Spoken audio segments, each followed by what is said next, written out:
আমরা সরাসরি যাব সিইও দপ্তর থেকে রয়েছেন আমাদের প্রতিনিধি অনুপম। বেশ কয়েকজন মানুষ অসন্তুষ্ট, যারা অসন্তুষ্ট এই তালিকা নিয়ে তারা ঠিক কোন কোন প্রোটোকল ফলো করবে, কোন কোন পদ্ধতি মেনে এগিয়ে যাবে?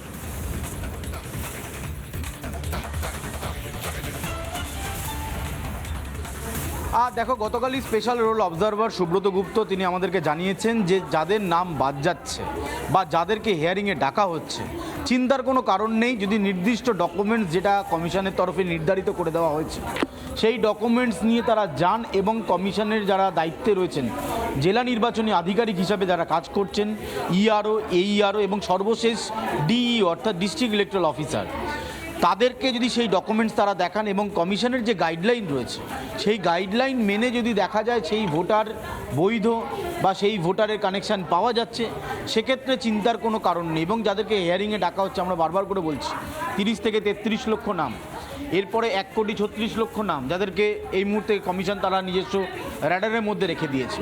ফলে কমিশন যেটা জানতে চাইছে যে যাদের নামের মধ্যে মিসম্যাচ রয়েছে, যাদের নামে কোথাও একটা সংশোধন হয়েছে, তারপরে দেখা যাচ্ছে যে এই যে নতুন এনুমারেশন ফর্ম হয়েছে তারপর তাদের নাম বাদ যাচ্ছে, এই সমস্ত কিছু নিয়ে আতঙ্কিত হওয়ার কোনো কারণ নেই।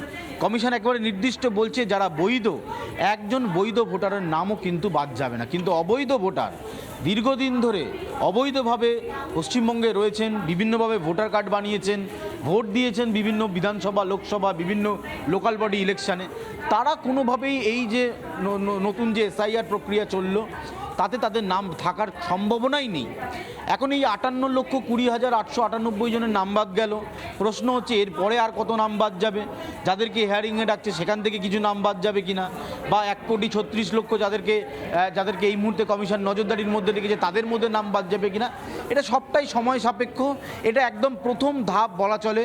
গত 1.5 মাসের কাছাকাছি কমিশনের যে নির্দিষ্ট দায়িত্ব রয়েছে, কমিশনের যারা কর্তারা রয়েছেন তারা দফায় দফায় মিটিং করেছেন। অনুপম, বোঝাই যাচ্ছে সবটাই সময় সাপেক্ষ, তবে অসন্তোষ যাদের রয়েছে তাদেরও ভয় পাওয়ার কোনো কারণ নেই, কেননা নির্বাচন কমিশন স্পষ্ট জানিয়েছে নথি সহ যোগাযোগ করতে হবে।